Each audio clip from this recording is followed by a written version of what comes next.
me avisan, ¿de acuerdo?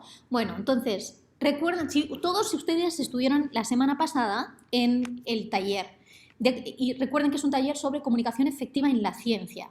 Y les dije, yo sé que algunos son bilingües, que hablan los dos idiomas desde chiquitos, otros son muy buenos en inglés o muy buenos en español, pero este es un idioma completamente diferente, ¿no?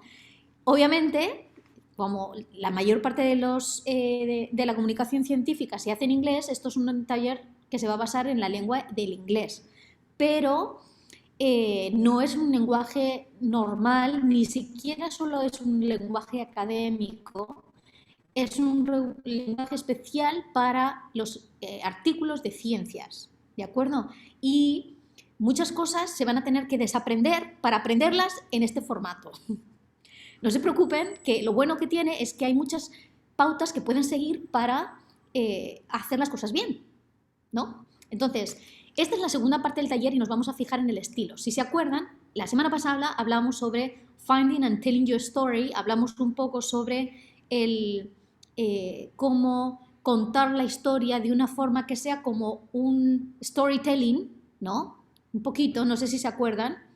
Y hablamos sobre todo de lo que es el contenido y de la predictabilidad para hacer esa comunicación efectiva en la que tengo esta conexión de mi cerebro al cerebro del lector, ¿no? Tengo que ser predecible, el texto tiene que ser predecible, no aburrido, ¿ok? Pero sí predecible.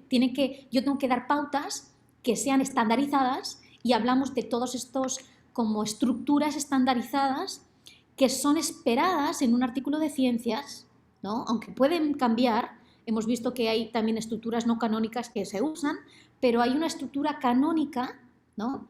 Que es la más típica y hace que sea una comunicación más fácil, porque yo sé qué va a venir después de la introducción, van a venir los métodos y después de los resultados y después la discusión. ¿Eso más o menos se acuerdan? ¿Se acuerdan? ¿Me pueden decir cómo era esa forma de esta estructura canónica de la que hablamos? ¿Se Tenía una acuerdan? Del hourglass de Limrad. Hourglass, muy bien, era una estructura de reloj de arena, es decir, siempre empezamos por lo más amplio para ver un contexto en el que yo voy a hacer que ese lector se identifique con mi texto, ¿ok? Porque estoy poniéndolo en contexto, entonces hay más personas, ¿no?, que se pueden identificar con lo que yo estoy, con mi investigación, porque lo conecto con otros temas del área, ¿no?, del campo. Luego empiezo a presentar lo más específico, que es la metodología y los resultados de mi investigación, y luego en la discusión vuelvo a abrir esa investigación, ¿no? Vuelvo a abrir y vuelvo a conectarlo y sobre todo hablo de la importancia que tiene, de por qué es importante hablar de lo que yo he hecho, porque lo que necesito es vender mi investigación. ¿Recuerdan que hablamos de vender? No quiero hablar así como que fuera un comercial, pero más o menos tienes que venderlo, porque si no vendes tu ciencia, si no se publica tu artículo, si el editor de una revista no dice este es un buen artículo, nadie lo va a leer y esa ciencia se queda ahí, ¿de acuerdo? Lo importante es compartir todas tus investigaciones para que otras personas se puedan beneficiar y que el público en general se beneficie de esta ciencia, ¿de acuerdo?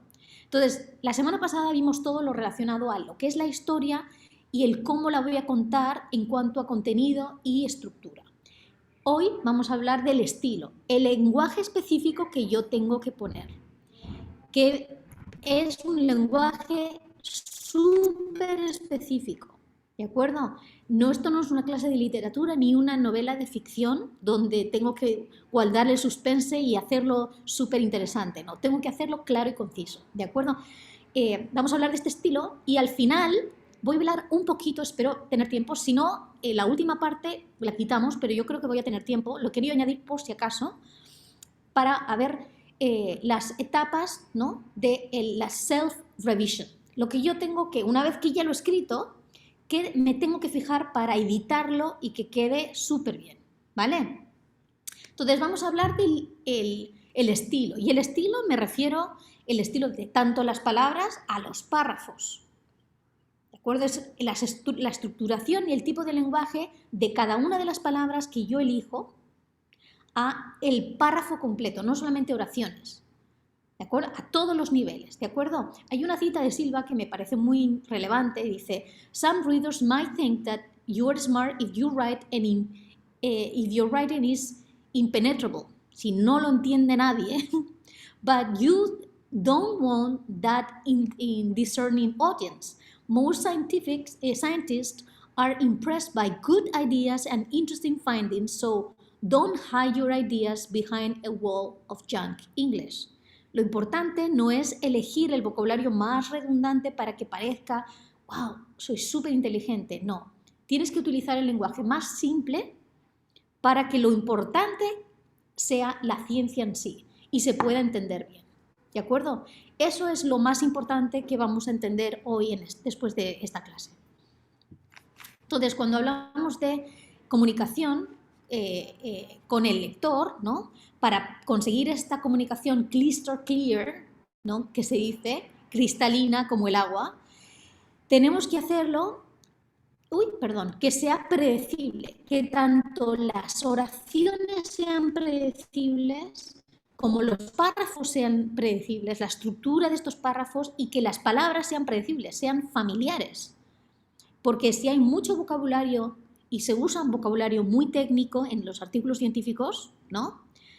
Si utilizamos palabras que la audiencia no entiende, no van a poder entender lo que yo quiero explicar. Voy a tener que utilizar tecnicismos, obviamente, porque estoy utilizando lenguaje científico, pero siempre viendo quién es la audiencia de ese journal.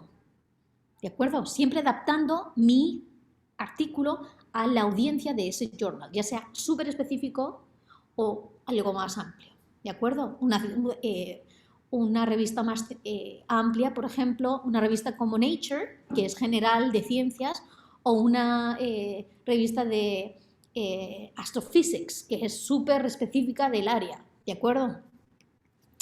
Entonces, cuando hablamos de estilo, tenemos que centrarnos en a simple structure, una estructura simple, helps focus on content. Si yo tengo el contenido muy complejo, necesito que la estructura del lenguaje que yo utilice sea extremadamente simple, para que no se pierda. ¿De acuerdo? Porque si las dos cosas son complejas, si el lenguaje es muy complejo, yo no voy a entender lo que es la ciencia, el contenido en sí. ¿Vale? A ver, ¿alguien me puede decir de estas dos fuentes de información cuál es más fácil de entender? ¿La primera, que está en línea, o la tabla que tengo abajo? La tabla. Habla por mucho. Sí. ¿Por qué sería la tabla? Es más fácil visualizar la relación entre los datos. Okay. Y es más fácil entonces establecer patrones. Es más fácil visualizarlo en sí. Okay. En este curso, en este mini taller que hemos dado, no es como mi clase, que es un semestre entero, entonces yo ahí enseño cosas sobre las diferencias de tablas y figuras. En este caso es simplemente un ejemplo, no vamos a entrar en esos detalles porque no tenemos tiempo, pero obviamente una información en tablas es muchísimo más efectiva porque visualmente es más simple de entender. El hecho de tener columnas hace que yo lo vea más fácilmente, lo visualice más fácil. Por eso, igual que en el vocabulario que yo elijo, el lenguaje que yo elijo, tengo que pensar muy bien qué tipo de gráficas elijo. Si necesito una figura o una tabla, o qué tipo de figura es la más adecuada para explicar lo que yo quiero. Todo para que sea lo más fácil de entender, ¿de acuerdo? Entonces, en cuanto a párrafos en general, el párrafo es una unidad lógica de idea que está organizado, ¿no? Lógicamente, es una idea establecida en diferentes oraciones dentro de un párrafo y es una única idea, ¿de acuerdo? Si son dos ideas, las tengo que poner en dos párrafos diferentes, ¿de acuerdo? Puede tener diferentes perspectivas dentro de ese párrafo, pero tiene que tener siempre el mismo, lo que llamamos the same topic, ¿vale? Los párrafos, vamos a ver que son unified, coherent and distinct. ¿Vale? Vamos a ver qué significa cada una de estas cosas y cómo tengo que escribir yo para que todos mis párrafos sean unificados, coherentes y distintos los unos de los otros, ¿vale? ¿Y cómo de largo creen que tiene que ser un párrafo? Es una Yo creo pregunta que que les estoy haciendo general. en las clases que se trata la escritura, la redacción, siempre hay este párrafo y una vez yo estaba asistiendo a un curso y dijeron que mientras se trate la idea de forma clara, concisa, pero a la vez que se trate de una manera pues eficiente, que lo cubra todo y que no deje duda, pues que ese es el largo del párrafo. Que claro, el arte ahí cae en hacer un balance porque pues algunas ideas son muy complejas y ahí tendríamos que subdividirlas, pero tampoco limitarnos a un estricto número de oraciones que entonces cohíban la expresión y entonces limiten el entendimiento. Claro, es decir, yo no puedo decir un párrafo tiene que tener un número de oraciones o un número de palabras, porque depende de lo que yo quiera decir, de la idea. Si es una idea más compleja que tiene más partes, va a tener un párrafo más partes, ¿no? Lo importante es que el contenido se entienda bien y que no sea un párrafo de una oración gigante, sino varias oraciones, que cada oración sí tenga un propósito diferente, ¿de acuerdo? Eso es extremadamente importante, que no siempre lo hacemos bien, ojo, ¿vale? Entonces, los párrafos tienen que ser unidos, sea el número de oraciones o de palabras que quieran tener, tienen que estar unificados. They are unified, ¿vale? ¿Y cómo lo sé yo? Pues porque cada oración tiene que tener un topic sentence, que es el tema que se trata en ese párrafo. ¿De acuerdo? A veces hay topic sentences porque pueden tener varios relacionados, pero normalmente hay un tema, ¿no? Digo, aquí yo hablo sobre esta parte, ¿no?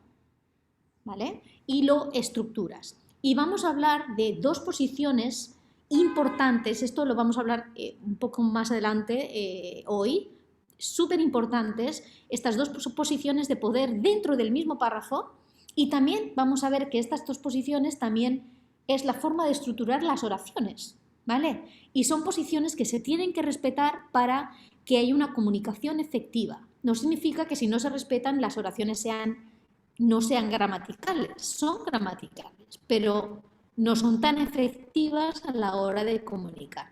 ¿Cuáles son estas posiciones? Normalmente la primera oración de un párrafo es lo que llamamos topic sentence, que es el material nuevo, lo que yo ya conozco. Y la última oración o la última parte de una oración, ¿no? Recuerden que estas posiciones existen tanto en los párrafos como en las oraciones. La última parte es lo que llamamos stressed sentence y es donde yo voy a poner el material nuevo que yo quiero recalcar. Son dos posiciones de poder, es decir, que las personas, el lector, se fijan más naturalmente en estas posiciones, ¿no? La parte del medio es como menos importante, vamos a decir, todo es importante, pero un poquito menos importante, ¿no? Entonces, si yo quiero recalcar algo, lo tengo que poner al final del párrafo o al final de mi oración, si estamos hablando de oraciones, ¿vale? Hay un test, unity test, ¿no? Que quiere decir, each sentence should relate clearly to the idea declared in the topic sentence. Si un párrafo tiene una oración específica, ¿no? Que sea el topic sentence, el resto de las oraciones tienen que estar relacionados, de ese párrafo tienen que estar relacionados a esa primera oración, ¿de acuerdo? Si no, tal vez tengas que hacer un párrafo diferente con un tema especial, ¿de acuerdo?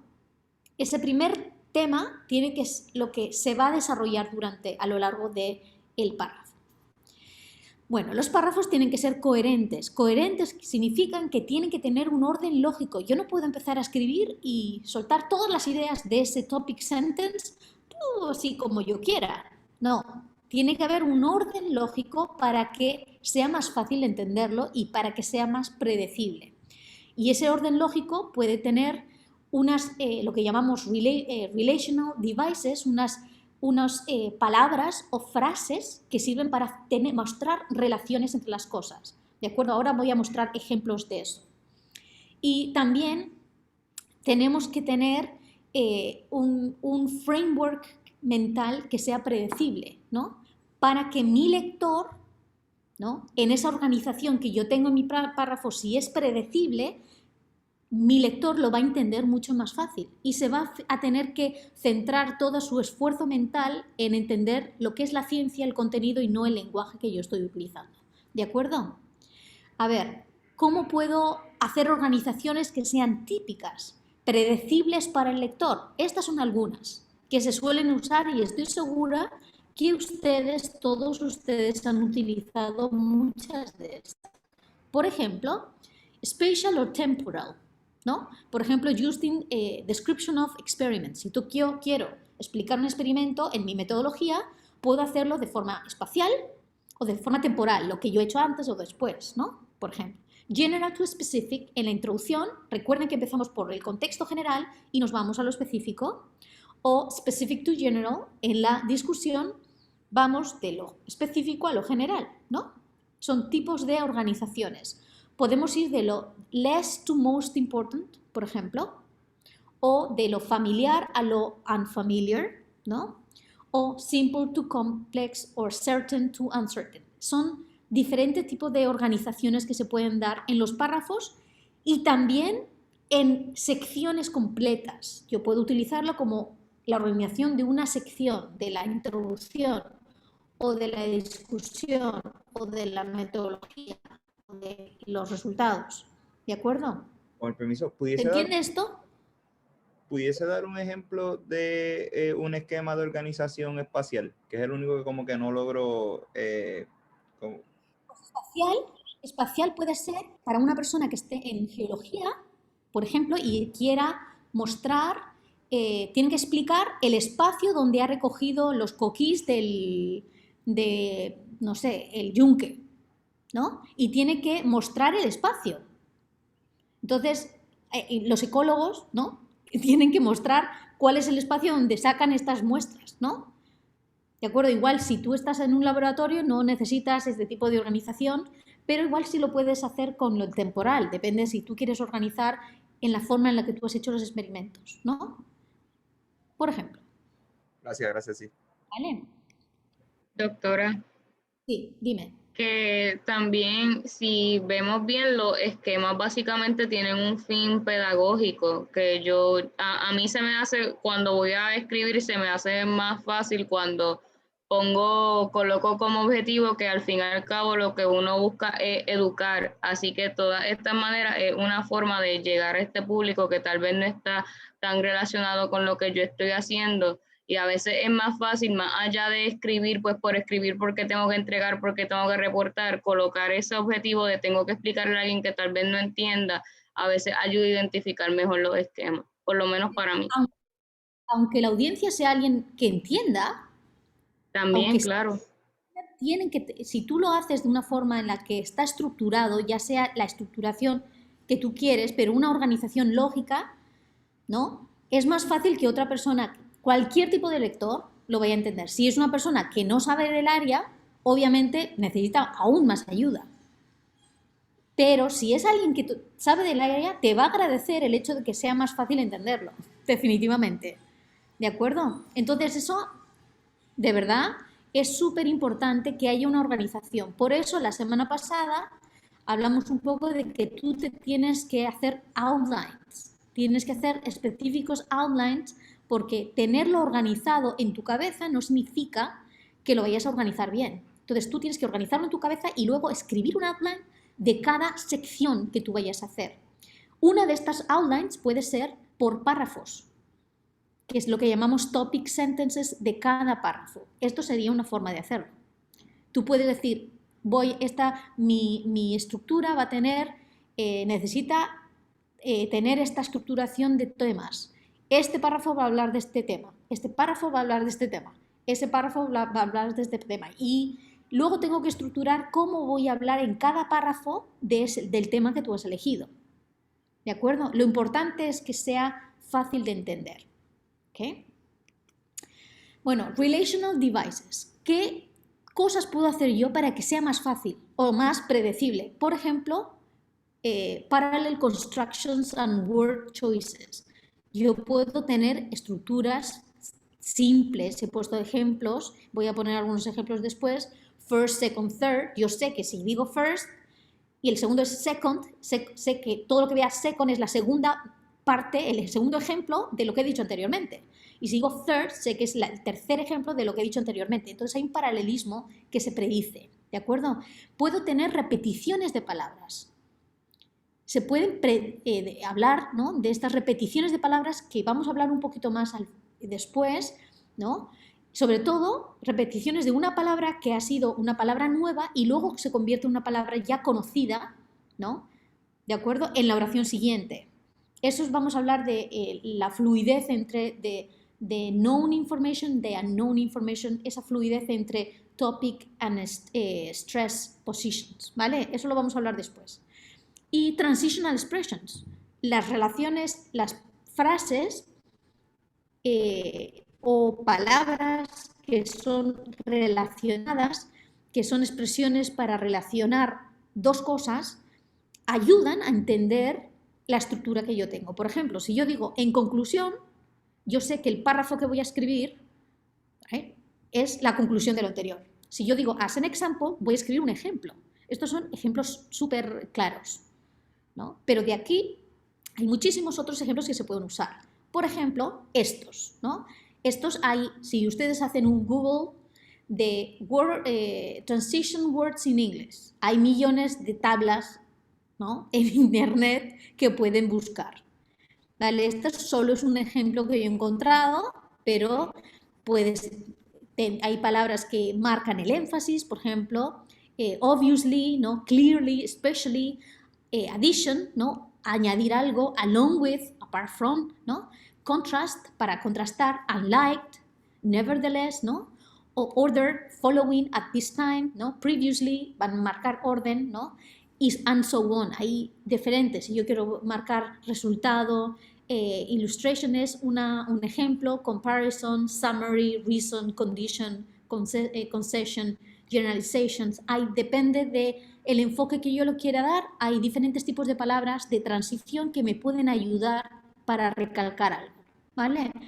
Mi consejo es que busquen este tipo de tablas y siempre lo tengan como ejemplo, ¿no? Hay también mecanismos, por ejemplo, en el Word, yo puedo buscar, poner una palabra y si ya la he repetido anteriormente, siempre te puedes en el Thesaurus, te puede buscar una palabra diferente que signifique lo mismo, ¿no? ¿Vale? Tienen diferentes opciones. Bueno, y habíamos dicho que los párrafos eran unificados, coherentes y distintos, distinct. ¿Qué significa esto? Que yo tengo que el tema tiene que ser diferente al anterior y diferente al de después. ¿Por qué? Porque si es el mismo tema, tendría que estar en el mismo párrafo, tendría que ser parte del párrafo anterior, ¿de acuerdo? Entonces, es importante que cada párrafo tenga su propio tema.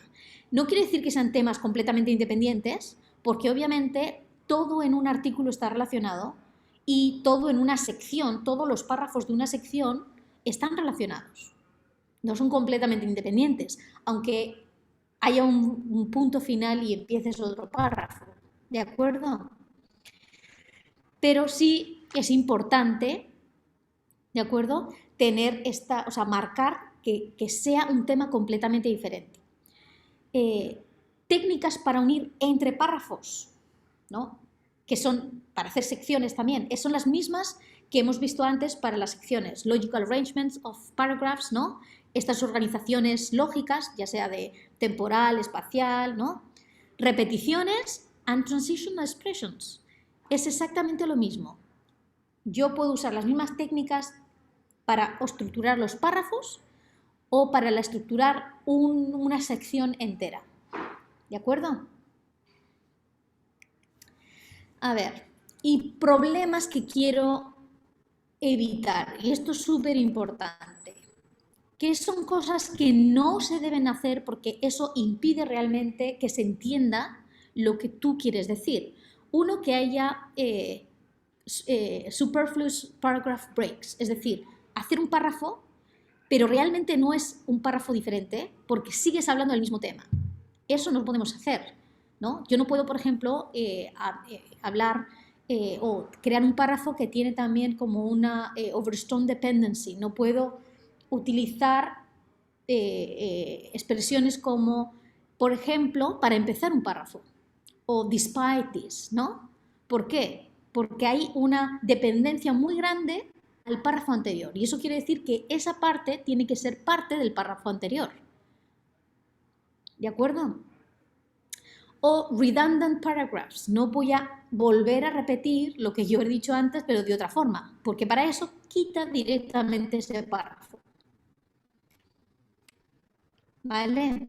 Recuerden, los párrafos tienen que ser unificados, que todo el párrafo tenga el mismo tema, ¿qué? Sean diferentes formas de estructurar, ¿no? Una idea que se dice en el topic sentence tiene que ser coherente con una estructura lógica, la que ustedes quieran, dependiendo de ese párrafo o de esa sección, ¿no? Que están diciendo. Y tiene que ser distinto. Cada párrafo tiene que ser distinto al anterior, ¿de acuerdo? Hay expresiones, estructuras que nos pueden ayudar. Las repeticiones, ¿no? Estas expressional transitions, ¿no? Transitional expressions que tenemos, que hemos visto, ¿no? Son cosas que nos pueden ayudar. O estructuras paralelas, ¿no? First, second, eso nos ayuda, es predecible, ¿vale? La organización de los párrafos es igual que las organizaciones de las secciones, ¿no? Hemos visto organizaciones esperadas que son fáciles de entender, ¿no? Porque son predecibles, como la temporal, espacial, ¿no? Least to most important, simple to more complex. Esto que hemos dicho son expresiones que nos ayudan tanto en las secciones enteras como en los párrafos, ¿de acuerdo? Y lo mismo aquí. Parallel instructions, repetition of wording and transitional expressions favor coherence too. ¿Vale? Son las mismas técnicas, se repiten tanto para un párrafo como para un párrafo pequeño o todos los párrafos de una sección. ¿Ok? Entonces, ¿cómo puedo hacer yo que el estilo sea crystal clear? Aparte de organizar bien mis párrafos, mis oraciones y mis secciones, tengo que hacer que el estilo sea crystal clear. Para eso existen las reglas gramaticales que tenemos que seguir, porque son reglas estandarizadas que seguimos no solamente para que digan qué bien hablo en inglés, no, es para que se entienda, porque esas reglas las tenemos, el lector las va a tener también. Son reglas, ¿no?, comunes, ¿no?, que por algo existen, ¿de acuerdo? Entonces, lo más efectivo es siempre mantener las reglas gramaticales, exceptuando algún momento que se pueden romper si no crea demasiado, si no es una regla, una violación muy grande, para crear un efecto, por ejemplo, de énfasis. Este es un ejemplo. Decir, por ejemplo, to boldly go. Normalmente no puedo poner un adverbio en medio de lo que llamamos split infinitive, un infinitivo. En este ejemplo, poner el boldly aquí sería recalcar, ¿no?, el adverbio. Entonces, por eso se hace y tiene un sentido, ¿de acuerdo? Pero normalmente intentamos siempre, ¿no?, avoid violations, siempre sigue las reglas gramaticales, porque si no lo haces parece poco profesional, ¿no? Y también puede haber malentendidos, por ejemplo, con los verbos. Tienes que intentar seguir las reglas para que te entiendan bien, ¿de acuerdo? Y lo importante siempre es encontrar cuál es la estructura más básica de las oraciones. Aquí tenemos, ¿no?, la estructura del inglés, que normalmente tienen sujeto, verbo y objeto, que es igual que en el español, ¿no? No hay nadie que hable mandarín o, ¿no?, otros ejemplos o por ejemplo alemán, ¿no?, que es una estructura con el verbo siempre en segundo lugar, ¿no? Depende del idioma, hay unas estructuras diferentes, pero el inglés y el español tienen el mismo tipo de estructura, aunque hay cosas diferentes. Entonces, ejemplos son I love chocolate o Emma gave me a hug, por ejemplo, ¿no? Entonces, de estas estructuras simples, yo puedo crear estructuras muy complejas. Y cuando en la ciencia necesitamos dar mucha información ya compleja, las oraciones se pueden complicar y complicar y complicar, porque en una oración yo quiero meter muchísima información de contenido. Entonces, a veces complico mucho las oraciones y eso hay que tener mucho cuidado, ¿de acuerdo? Lo importante es siempre intentar mantener oraciones simples o lo más simplificadas, aunque haya varias oraciones, y no intentar complicarlas demasiado, ¿vale? Entonces, lo más importante, las partes más importantes que tenemos que entender y cuidar a la hora de escribir artículos científicos es el tense, el tiempo verbal, and the voice, que es el modo, ¿de acuerdo? La voz que llamamos. Entonces, en cuanto al tiempo, podemos hablar en presente, pasado y futuro, ¿no? Puedo hablar de mi presente, un experimento que estoy haciendo ahora, del pasado, cosas que he hecho para mi experimento, o el futuro, que son, por ejemplo, aspectos del experimento que voy a hacer después, ¿no? Hay 12 tiempos verbales en inglés, son 12, para expresar las cosas en presente, pasado, futuro, yo lo puedo hacer usando 12 verbos, tipos de verbo, y a veces, sobre todo cuando no eres nativo de un idioma, intentas elegir el tiempo adecuado, pero puede haber muchos cambios de verbo, lo que llamamos tense shifts, paso del presente al pasado, ¿no? ¿De acuerdo? O al futuro, o diferentes tipos de pasado, presente perfecto, ¿no? Pueden ir cambiando y eso puede que confunda al lector. Entonces, lo importante es siempre ser persistente y coherente, eligiendo el verbo adecuado para cada sección. No quiere decir que no puedas cambiar de verbo si el uso de un tiempo verbal específico va a hacer que tú expliques algo de una forma más efectiva. Pero intenten no ir pasando de un tiempo verbal a otro, ¿de acuerdo? Por ejemplo, para la metodología y los resultados se usa bastante el pasado. No quiere decir que no lo puedes explicar en presente, pero se usa bastante en pasado porque normalmente vas a explicar lo que has hecho en el laboratorio, ¿no? Y lo que has encontrado, a no ser que lo estés explicando mientras lo haces, ¿no? Que puede ser el caso. Y en cuanto a la introducción y a la discusión, puede haber una mezcla de tiempos verbales, ¿no? Porque, por ejemplo, puedes explicar en la introducción lo que han hecho otras personas en el campo anteriormente, en el pasado, ¿no? O lo que the current understanding del presente, lo que ahora se entiende de ese tema en el presente, o future prospects, por ejemplo, ¿no? Puedes hablar del futuro, o puedes citar también utilizando, ¿no?, diferentes actitudes de presente o pasado. Depende de lo que ustedes quieran decir. En general, estos 12 verbos pueden complicarte la vida bastante, pero siempre piensen, hay que mantenerlo lo más simple posible, sin ir pasando de un tiempo verbal a otro. ¿De acuerdo? ¿Sí? ¿Esto se entiende? ¿Sí? Ok. Sí. La voz. Cuando hablamos... ¿Sí? ¿Paula? ¿No? ¿No? Ok, perdón. Cuando hablamos de la voz, estamos hablando de hacer las cosas en activa o de pasiva. ¿De acuerdo? Por ejemplo, yo puedo decir Emma painted a tree. En activa, alguien hizo una acción, ¿no? O the tree was painted by Emma. ¿De acuerdo? Cuando hacemos la estructura en pasiva, normalmente se usa en inglés, se pone el verbo to be y el pasado. ¿De acuerdo? Y normalmente hacemos que el agente, Emma, lo ponemos entre paréntesis porque normalmente lo intentamos sacar de la oración y ni siquiera lo mencionamos, ¿no? Lo puedo mencionar como un complemento agente, que ya no es el sujeto de la oración. Entonces, la diferencia es que aquí, en la activa, en the active voice, Emma es el agente y estoy enfatizando quién hace la acción. Aparece como sujeto de la oración, que es una posición, en español sería, de hecho, se considera como un tópico, ¿no? Como un topic. O sea, es una posición enfática. Y en pasiva, el objeto se convierte en sujeto, entonces eliminamos el actor de ahí y yo me centro en lo que es la acción, que es painting a tree. ¿De acuerdo? Entonces, como en todo en la vida, hay que tener un poco de acción y un poco de pasividad, ¿no? Me tengo que relajar también. No puedo tener mucho de una cosa o mucho de otra. Entonces, una de las cosas con las que más tengo que luchar con mis estudiantes es que haya un punto medio en estas dos cosas.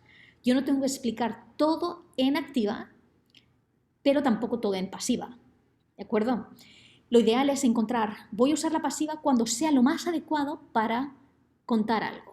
Pero se ha utilizado tradicionalmente la pasiva para los estudios de de ciencias, pero esto ya está un poco pasado de moda. Yo sé que hay gente que sigue usando mucho la pasiva, pero la pasiva es como menos, es mucho más, o sea, más retorcido. No se entiende tan bien, ¿no? Hay este cambio de sujeto-verbo, de posiciones, y es, de hecho, no da credibilidad a la persona que está haciendo la acción. ¿De acuerdo? Entonces, en mi opinión, creo que es mejor que usen más activa que pasiva, pero una combinación de las dos sería ideal. ¿De acuerdo?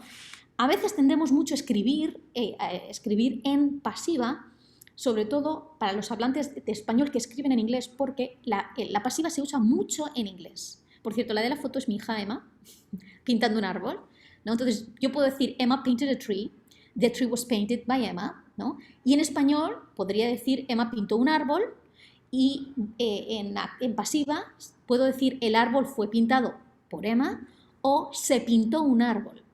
No sé si han oído de ese se pasivo, por ejemplo, se comieron los chocolates. ¿Quién se ha comido? No sé, alguien se los ha comido. Yo no estoy diciendo quién se los ha comido porque no lo sé, pero alguien se los ha comido, ¿no? Se comieron los chocolates, por ejemplo, ¿no? Entonces, ese se pasivo se usa muchísimo y a veces intentamos hacer esa traducción al inglés utilizando la pasiva, pero en el fondo no funcionan igual el español y el inglés. ¿De acuerdo? Entonces tengan muchísimo cuidado al usar la pasiva en sus artículos científicos porque no siempre es recomendado. Y vamos a ver algunos ejemplos donde no se recomienda. Entonces, ¿por qué yo creo que es mucho mejor que se utilicen la voz activa, a pesar de que todavía hay gente que prefiere la pasiva y es una cuestión de estilo? Porque es más corto y shorter, ¿no? Es más fácil de leer y más engaging. O sea, hay alguien que hace una acción, ¿no? Más vivo y en general más honesto. Estás diciendo quién hace la acción. Muchas veces se intenta evitar la activa porque no quieren repetir el I did this, I did that, ¿no? O el we, porque en ciencias muchas veces es we. Bueno, no tienes por qué decirlo siempre, a veces combinan las dos cosas, pero es bueno a veces decir que hemos hecho tal experimento en mi laboratorio, por ejemplo. ¿De acuerdo? ¿Cuándo se recomienda el uso de pasiva?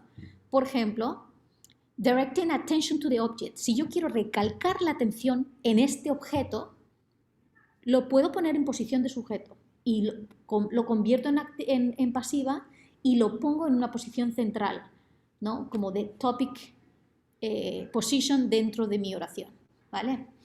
Si no quiero decir quién ha hecho la gente, como cuando digo se comieron los chocolates, como probablemente me lo he comido yo, pero no he dicho nada, ¿no? Alguien se los ha comido. Si no quiero decir quién ha hecho algo, puedo usar la pasiva.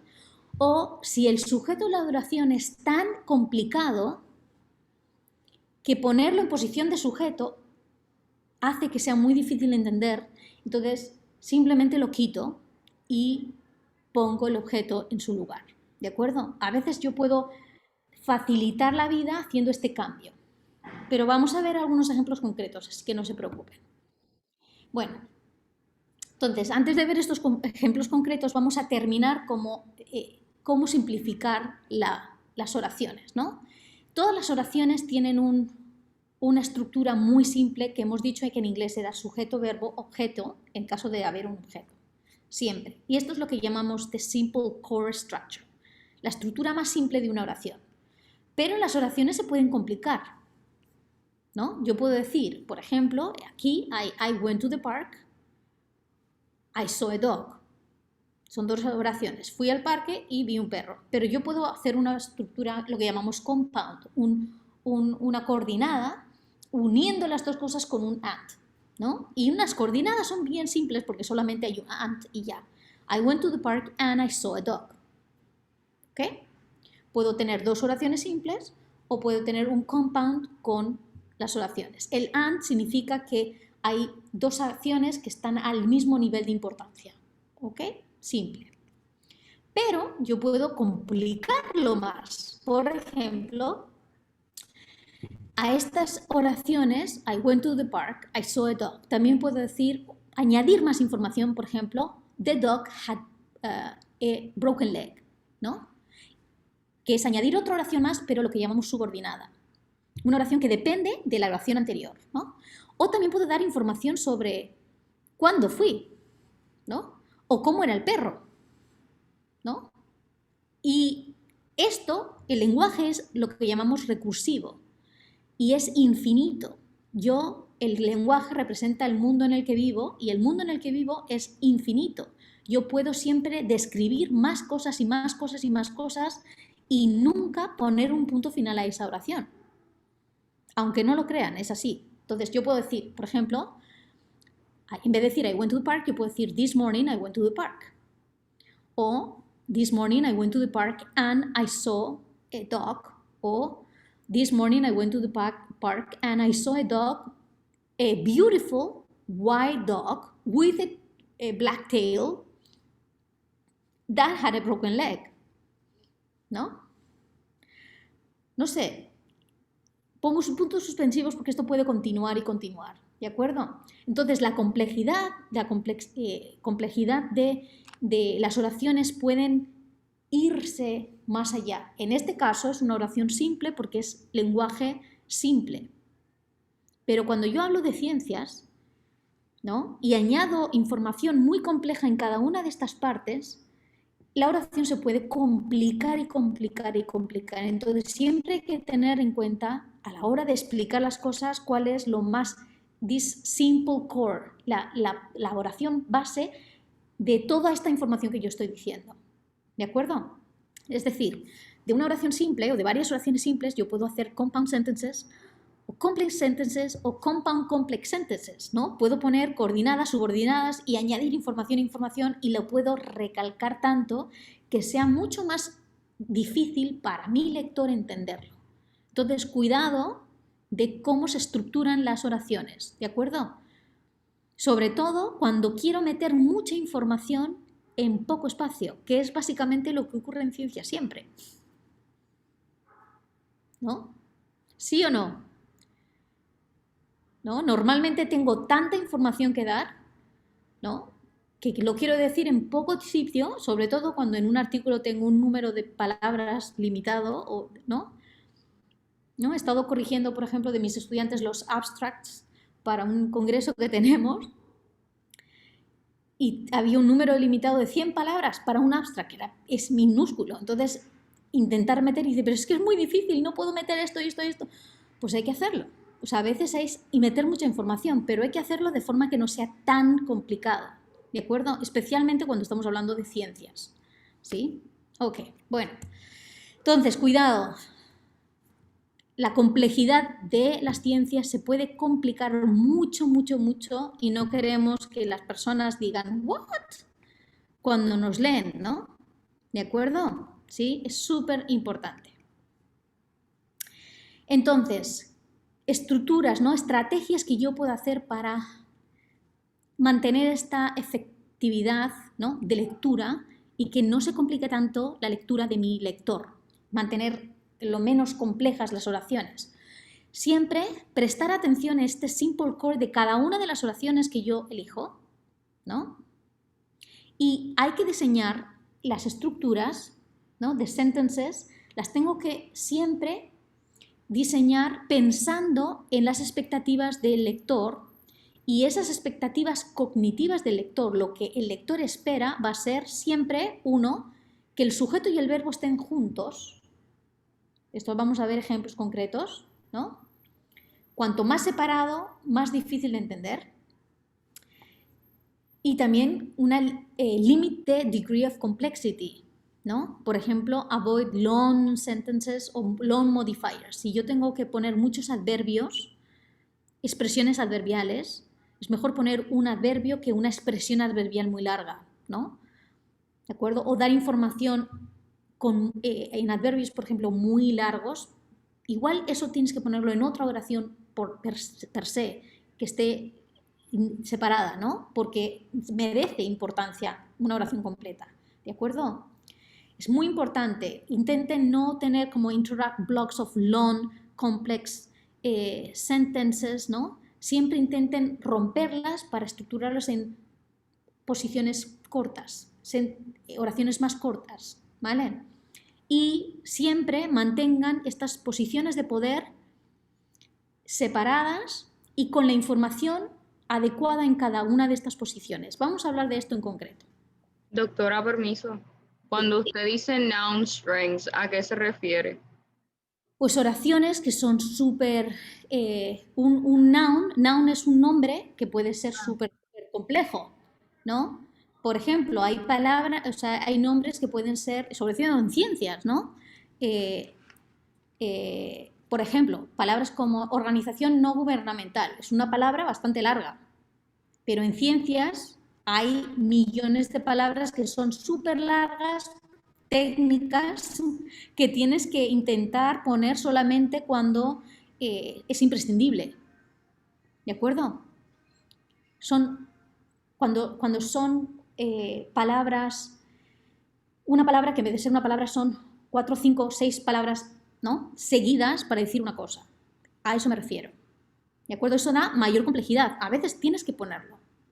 De hecho, voy a mostrar algunos ejemplos para que no tengan... Así que voy a hablar de cada uno de estos factores con ejemplos concretos que pueden ver.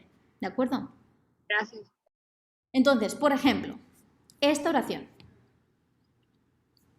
¿Cuál puede ser el simple core de esta oración? 14 patients who were treated at the Children's Hospital between August 1997 and July 2001 for malignant tumors that could not be excised, composed the sample. ¿Cuál es el core sentence? Que la muestra vino de esos 14 pacientes, como que stripping it down, como que bare bones. Entonces sería, por ejemplo, 14. Lo del who were treated at the Children's Hospital between 1997 and 2001. Ok, el core simple, muy bien, sería 14 patients compose the sample, ¿no? Pero entre patients, que es el sujeto, y el verbo, composed, hay una oración que es una oración subordinada que tiene 21 palabras. ¿De acuerdo? ¿La oración se entiende? Sí, se entiende. ¿Es gramatical? Es gramatical, no es agramatical, pero obviamente no facilita el entendimiento. Porque tienes tanta información entre el sujeto y el verbo que dices, a ver, ¿dónde estaba el sujeto de la oración? ¿De acuerdo? Fíjense en la oración de abajo, que es un mejor ejemplo de la misma oración, con la misma información. The sample comprised 14 patients who were treated... Todo esto es información nueva que yo quiero poner al final sobre los pacientes. ¿De acuerdo? Pero aquí estoy manteniendo el sujeto y el verbo juntos, que es algo que el lector va a esperar, porque cognitivamente todas las personas esperamos que el sujeto y el verbo estén juntos. ¿De acuerdo? Entonces, ojito con separar el sujeto y el verbo para poner toda esta información que sí que yo quiero dar, pero es demasiado. Ponerlo en medio de la oración no es adecuado. ¿De acuerdo? ¿Sí? Está enfatizando lo que verdaderamente quieres destacar, porque en el primer ejemplo la información se pierde y aunque se entiende, no se llega a un punto clave. Claro. O sea, en esta oración, cuando yo no marco, o sea, acá obviamente se los he puesto en colores, con paréntesis, entonces yo sé que todo esto, who were treated, ¿no?, until be excised, está entre paréntesis, lo puedo sacar. Es una oración que llamamos una oración subordinada, ¿no?, de lo que llamamos de relativo, ¿no?, en lingüística. No es realmente necesario, pero en el fondo esa es la información que yo quiero dar. Yo quiero dar la información de que son 14 pacientes y estos estaban tratados en este hospital, tararara. ¿De acuerdo? ¿Sí? Entonces, ¿Cómo lo puedo hacer? Puedo dar exactamente la misma información, pero simplemente juntando el sujeto y el verbo para que el lector lo entienda más fácilmente. ¿De acuerdo? Sigo dando la misma oración y las dos son oraciones gramaticales, pero en la segunda versión se entiende mucho mejor. Acá no vamos a leer todo, pero es como un ejemplo. El primer ejemplo es una oración solo, con muchísimas comas y tiene 71 palabras. ¿Vale? La segunda versión de lo mismo es exactamente la misma información. Son 3 oraciones con 18 palabras cada una aproximadamente. Entonces, ¿cuál cree que se pueden entender mejor? ¿La primera o la segunda? La segunda, claro está.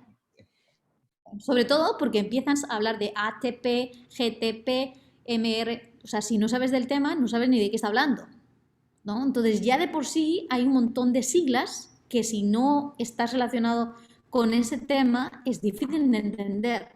Por lo menos utiliza un lenguaje que sea un poco más asequible, ¿no? Con la información de estructuras de oraciones más cortas, ¿vale? Bueno, si yo quiero acortar información y no meter tantas información, puedo usar también equivalentes más cortos de expresiones. En vez de at this point in time, puedo decir now. No quiere decir que no se pueden utilizar este tipo de oraciones, de frases. Sí se pueden utilizar, pero no siempre, porque a veces quiero acortar la información, ¿vale? ¿No? Give rise to cause, ¿no? If conditions are such that.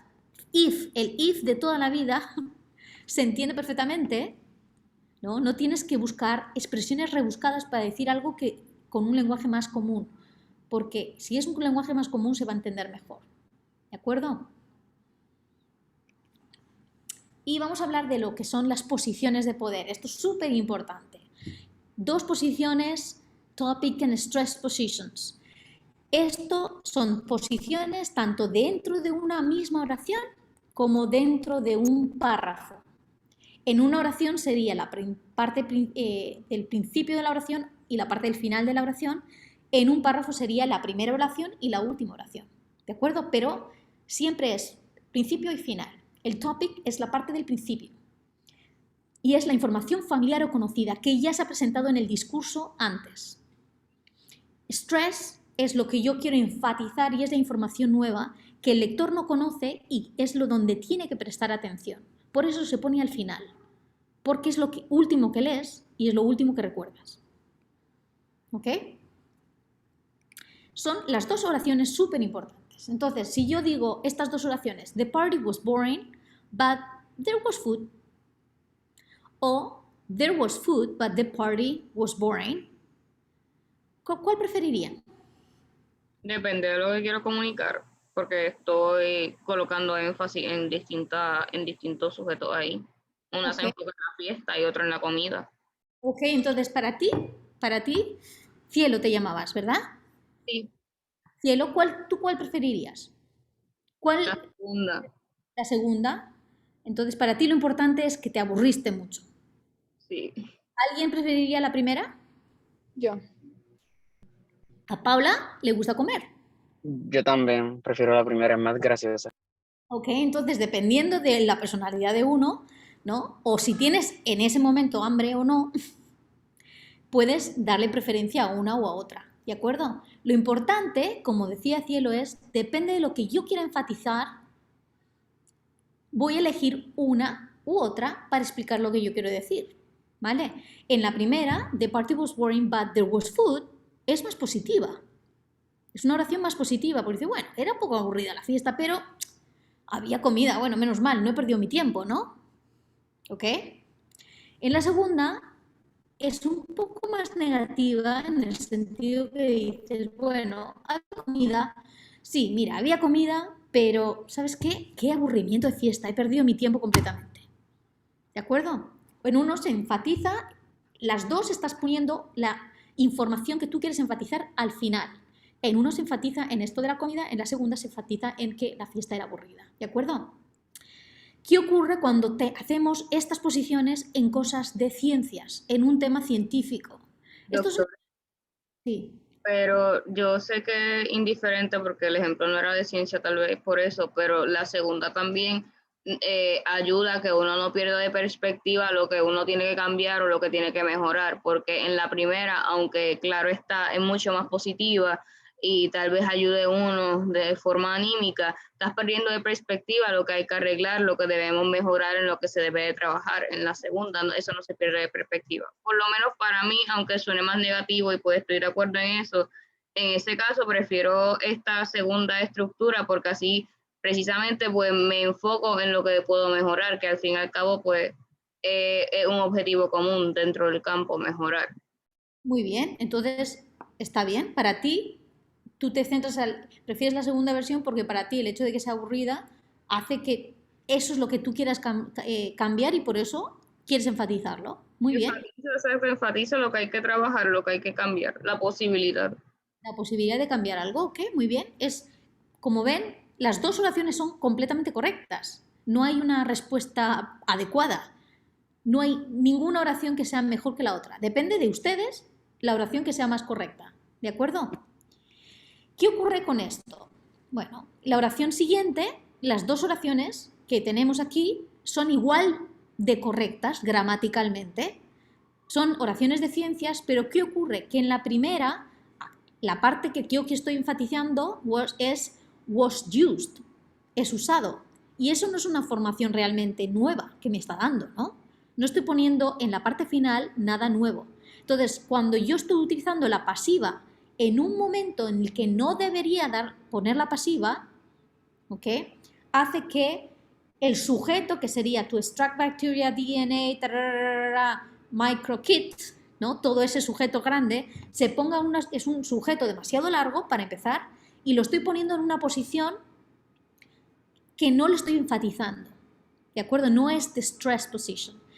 ¿Cuál sería la forma mejor de poner? Aunque las dos oraciones son correctas, pero la activa, en este caso, to extract bacteria, DNA, tararara, was used, ¿okay?, para extraer esta bacteria, usamos the Norgine microkit, este kit que es la información nueva que yo estoy dando. ¿Vale? Estoy especificando qué he usado para mi experimento. No me importa decir we used, lo hemos usado, ¿no? Pero si yo lo quiero poner en la parte final de la oración, estoy dándole más énfasis a eso, ¿de acuerdo? ¿Se entienden estas dos oraciones? Es exactamente la misma información, pero poner el verbo en pasiva al final no le estoy dando tanta importancia, o sea, estoy marcando la importancia del verbo, pero no me da nada de información nueva, ¿de acuerdo? En la última oración sí. ¿Se entiende? Profesora, Dime, Ian. sí, era que me fijé que estamos trabajando esto de topic sentence, de stress sentence o información nueva cuando hablamos del contexto del párrafo, pero aquí lo estamos tratando dentro de una oración. Nosotros tenemos que tratar de mantener eso a través de todas las oraciones. Exactamente. Okay. Se usa, bueno, de hecho voy a poner ejemplos de párrafos, ¿vale? Pero se usa tanto como en los párrafos, dentro de un párrafo, como dentro de una oración. Exactamente igual, ¿vale? Vamos a poner ahora ejemplos de párrafos enteros, ¿ok? Por ejemplo, accounts of depression evolved after psychologists introduced the concept of defeat and entrapment. These concepts, cuando yo tengo que utilizarlo dentro de un párrafo, ya son dos oraciones o tres oraciones diferentes. These concepts have since been implicated in theoretical accounts of anxiety and suicide. Such theories, ¿de acuerdo? Entonces, ¿qué tenemos aquí? Aquí tenemos tres oraciones. No es como la anterior, que era una oración con primera parte, topic, y después stress positions, ¿no? Aquí tenemos tres oraciones en un párrafo y dentro de cada parte yo voy a marcar qué es la parte nueva y la parte vieja. Por ejemplo, la parte nueva sería, la parte conocida sería accounts of depressions evolved after psychologists introduced the concepts of defeat and entrapment.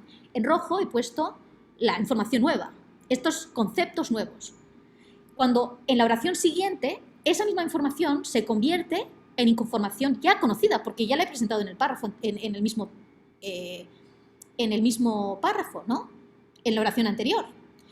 Entonces, aquí puedo hablar de of these concepts, estos conceptos, ¿no? Y como ven, en la siguiente oración lo he puesto en azul, porque se ha convertido en información nueva. Entonces, lo que antes estaba en la posición de stress, ahora está en la posición de tópico.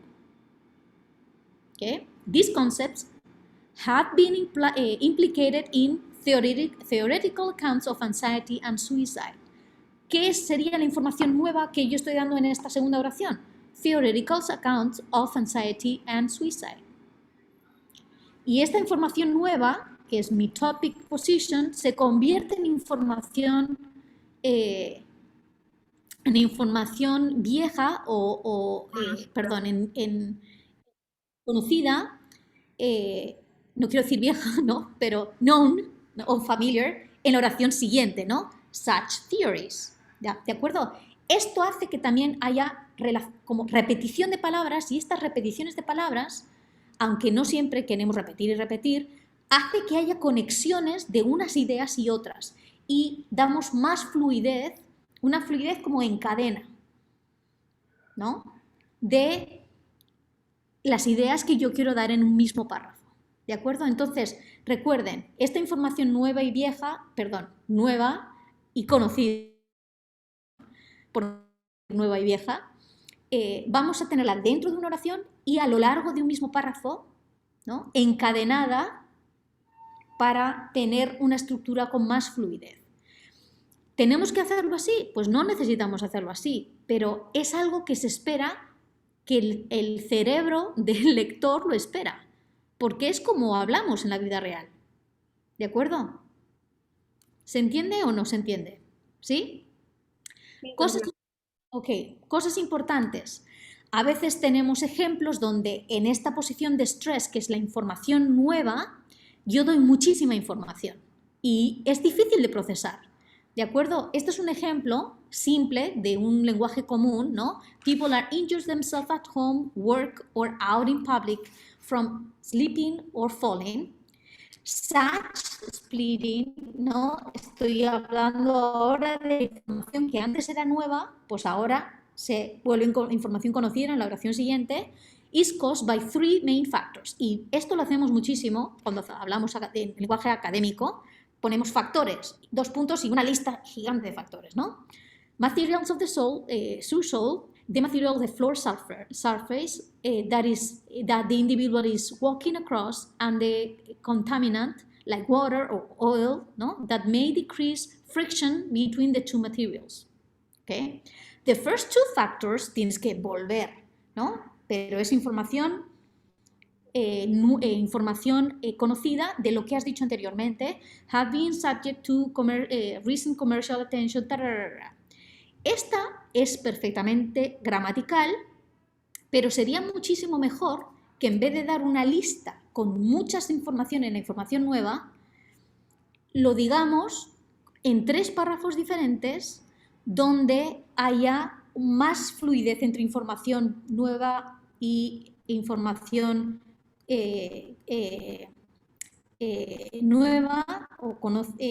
conocida e información nueva, conocida y nueva, ¿de acuerdo? Esto es exactamente la misma información que tenemos aquí, pero dividido en diferentes párrafos, estructurándolo usando oraciones o frases de transición que me pueden ayudar, como por ejemplo, in addition to, the last cost of, ¿no? The last quiere decir que había una que era first, o sea, es un paralelismo, ¿no? ¿De acuerdo? Pero ven cómo algo nuevo se convierte en algo conocido y luego lo nuevo de una oración en la oración siguiente se vuelve a conocer como conocido. Entonces, es una fluidez que se espera y que eso ayuda a que se entienda lo que yo quiero decir, ¿de acuerdo? Este es un lenguaje muy simple, pero cuando yo utilizo este lenguaje para ciencia, las cosas se complican bastante. Por ejemplo, tachan, ¿no? ¿De acuerdo? Entonces, para poner un ejemplo, cuando estamos intentando luchar contra esta información nueva y conocida, pues tenemos este tipo de ejemplos que es parecido a lo que hemos usado antes de la pasiva, ¿no? Esto es un ejemplo de pasiva incorrecta, ¿vale? ¿No? The emphatic has been determined by direct measurements. Yo he transformado la oración en pasiva y he puesto toda esta información nueva que yo tendría que poner al final para recalcarla al principio porque es el sujeto. Y he puesto el verbo by direct measurements, ¿ok? ¿No? By direct measurements, ¿qué me quiere decir? ¿Esto es información realmente relevante? Entonces, ¿cómo lo podría decir bien? De forma que la información importante, nueva, se queda al final. This study directly measured, ¿no?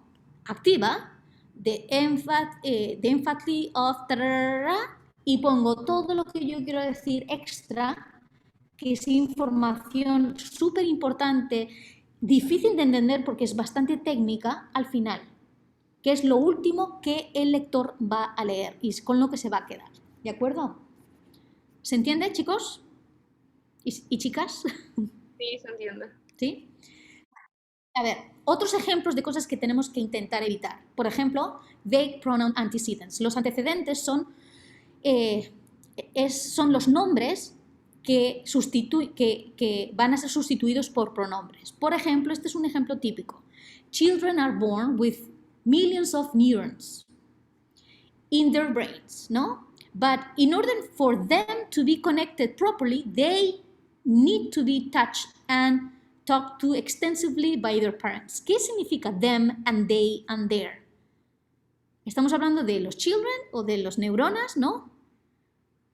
No es tan fácil de entender. Entonces, está ambiguo cuál es el antecedente, a qué se están refiriendo. Esto no puede ocurrir, porque si ya de por sí el lenguaje puede ser complicado cuando tengo un texto extenso, si yo lo quiero adaptar a un lenguaje muy técnico, ¿no? Y difícil, tengo que dejar bien claro a qué me estoy refiriendo con el they or them, ¿de acuerdo? En este caso, si lo estoy revisando, ¿no? Children are born with millions of neurons in their brains, but in order for their neurons, ¿no? Para sus neuronas to be connected properly, estoy hablando de las neuronas. Children, aquí tengo que volver a hablar de los niños, need to be touched and talked extensively by their parents. Aquí, obviamente, las neuronas no tienen parents, entonces no importa, porque está claro, y puedo poner their. Pero es mejor que yo repita una palabra a que use un pronombre donde no está claro cuál es el antecedente. ¿De acuerdo? Esto también es muy importante. A ver, solo tenemos un cuarto de hora. A ver, vamos a ver. Faulty comparisons, comparaciones. Cuando yo quiero hacer una comparación, por ejemplo, men are more likely to benefit from this drug compared to women, ¿no? O compare with women, sorry. Entonces, aquí, normalmente si yo hago una comparación con compare with, tengo que poner las cosas que estoy comparando juntas, porque si no hay una disociación y no se entiende bien. Y cuando esto es un lenguaje simple, ¿no? Si yo estoy utilizando una oración estructura muy compleja de ciencias, puede traer malentendidos. Entonces es mejor decir compare with women, men, ahí estoy poniendo las dos cosas que estoy comparando juntas, are more likely to benefit from this drug, ¿no? Y luego tenemos las palabras. Las palabras que son, ¿no? Poderosas, como pone en la foto, ¿no? Es súper importante que sean claras y que este shade of meaning, porque hay palabras que son como, depende de la audiencia, se puede interpretar de una forma u otra, ¿no? Que no haya ningún tipo de malentendido en el significado exacto de la palabra que yo he elegido, ¿de acuerdo? Entonces, tienen que reflejar lo que tú quieres decir y también quién es el lector y cómo van a interpretar esas palabras. Por ejemplo, la puede significar muchas cosas. Puede significar importante, pero también en estadística, significante significa algo concreto, ¿no? Específico para ese área, ¿de acuerdo? Entonces hay que tener mucho cuidado con el tipo de palabras que yo escojo para cada audiencia. ¿vale? Y es muy importante la precisión. Por ejemplo, en este ejemplo, this study involved 15 healthy men. Involved, o sea, la oración es correcta, pero involved significa ¿qué? Estar envuelto. Y bueno, estar envuelto, que está relacionado, ¿no? Tenía 15 hombres en el estudio, pero que trabajaban en ellos, que lo analizaban o que eran... Ellos que hacían en el estudio, sí, que no es preciso. No se sabe exactamente involved in which way. No sé. Entonces, si yo quiero ser preciso, tengo que decir concretamente, especificar cuál era la función de estos hombres en el estudio. 15 healthy men enrolled in the study. No significa exactamente lo mismo. Enrolled in, sé que se metieron y son los samples. ¿Vale? Son los que yo estoy estudiando. Si en vez de hombres están analizando ratas, ¿no? Pues también tienen que especificar o moscas o lo que sea. ¿De acuerdo? Y luego tenemos palabras técnicas, ¿no? O abreviaciones, contracciones, ¿no? Como DNA, ANOVA, cosas así, acronismos, ¿no? Que se usan muchísimo en la ciencia, pero siempre hay que tener cuidado. Obviamente lo tienes que usar si es importante para lo que estás diciendo. Siempre pensando en la audiencia. Si una audiencia no es muy específica de tu campo, ok, pero si no, tienes que explicar siempre lo que significa cada cosa y luego ponerlo entre paréntesis, luego ya no hace falta que lo repitas, pero tienes que especificar porque usar este vocabulario técnico puede complicar el entendimiento de la audiencia dependiendo de quién sea esta audiencia, ¿de acuerdo? Las nominalizaciones, que es básicamente usar una expresión con un nombre en vez de un verbo, que implica varias palabras en vez de una, ¿no? Eso es el ejemplo que me había dicho Cielo antes, ¿no? Cuando yo tengo una lista de palabras. Pues a veces las nominalizaciones significa que yo voy a usar varias palabras en vez de usar una. Eso lo tenemos que evitar, a no ser que una nominalización explique mejor lo que yo quiero decir, ¿vale? Por ejemplo, we conducted an analysis of the data instead of we analyzed the data. ¿No? We conducted an analysis. Hemos utilizado 3 palabras. We analyzed. Chao, ¿no? ¿De acuerdo? Y de esto hay muchísimos ejemplos de estructuras más complicadas, ¿vale? Bueno, vamos a hablar brevemente, solo hay 10 minutos, entonces voy a hablar brevemente de lo que es el self-revision. Una vez que yo ya he estructurado y escrito, tengo que volver para ver cómo lo voy a revisar, ¿no? Y tiene que ser una revisión crítica y también de reconstrucción. A veces me duele, ¿no? Quitar algo como, ay, me ha costado tanto este párrafo, pero si no ayuda a mi historia, que yo lo cuente efectivamente, igual lo tengo que quitar, ¿de acuerdo? ¿No? ¿Vale? Entonces, lo importante en las revisiones es siempre hacerlas pensando en el lector y pensando en qué es más fácil para ese lector entender lo que yo quiero decir. A veces tengo que ponerme en los zapatos del lector y para eso me tengo que disasociar, ¿no? Distance yourself from the draft. Es decir, intenta no revisarlo el mismo día que terminas, igual date un día o 2 de margen, ¿no? A veces hay que, no sé, pensar que cómo pensar, por ejemplo, revisarlo a un día, una hora del día diferente de la que escribes en un lugar diferente. Intenta disasociar del lugar y de la hora en la que tú has escrito para pensar de otra forma, ¿no? Porque si pensamos, si yo estoy revisando con la mentalidad de escritor, tengo asunciones como escritor que no tiene por qué tener el lector. Porque yo soy la persona que más sabe sobre este tema, que para esto estoy escribiendo, ¿no? Entonces hay muchas cosas que sumo que el lector sabe y no necesariamente son así ciertas, ¿de acuerdo? Hay una cita de Hurt, del autor del libro de texto que usamos en mi curso de escritura científica, que me parece muy exacta. Perhaps the story that you're telling has shifted during writing. A veces cambia porque es un proceso dinámico de escritura.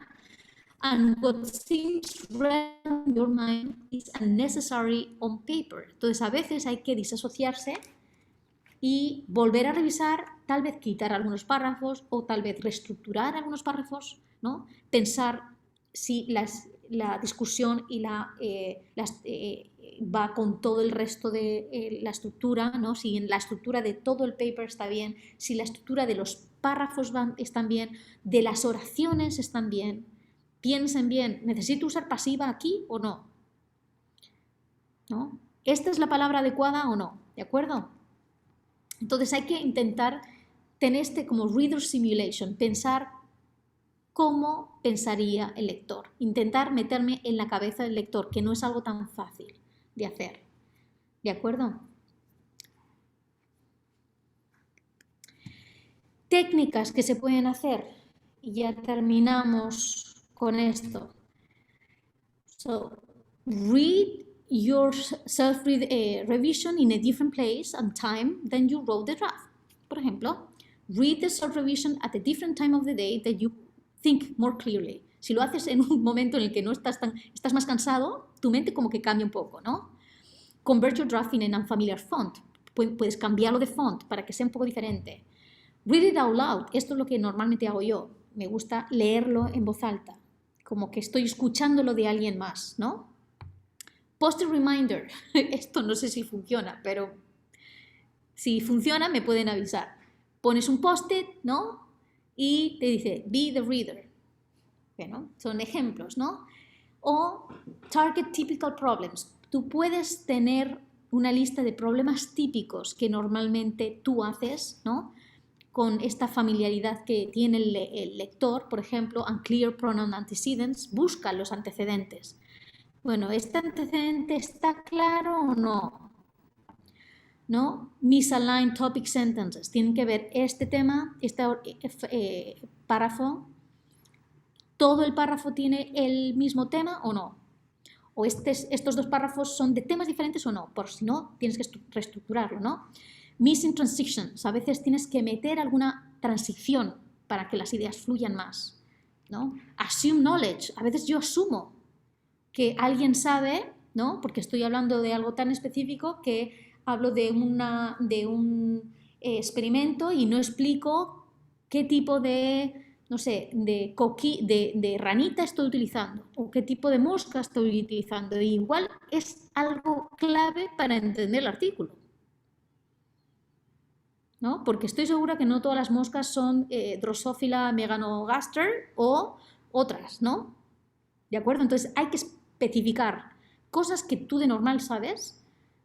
¿El lector lo va a entender o no? ¿Lo tengo que explicar o no? ¿Vale?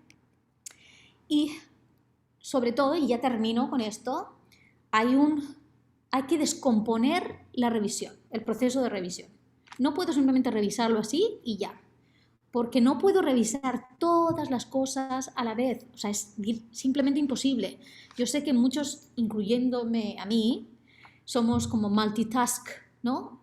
Hacemos mucho multitasking. Pero para el proceso de revisión no funciona. Yo tengo que hacer diferentes revisiones del mismo artículo. En uno me baso el contenido, eso es lo primero que tengo que hacer. Y lo tienen que hacer ustedes con sus mentores, obviamente, ¿no? Que el contenido esté bien, que mi historia se entienda bien y que todos los experimentos estén bien, ¿no? Que las gráficas estén bien, que expliquen lo mejor posible el contenido, ¿no? Después tengo que usar revisar todos los problemas que yo sé que tengo como escritor, hasta asunciones de cosas, ¿no? De, por ejemplo, no sé, uso demasiado la pasiva, ¿no? Lo reviso, ¿no? Tengo que ver si tengo transiciones que se entiendan, igual tengo que poner más o menos. Después, brevedad, porque a veces tengo que utilizar un número de palabras específico o de páginas específico para un journal.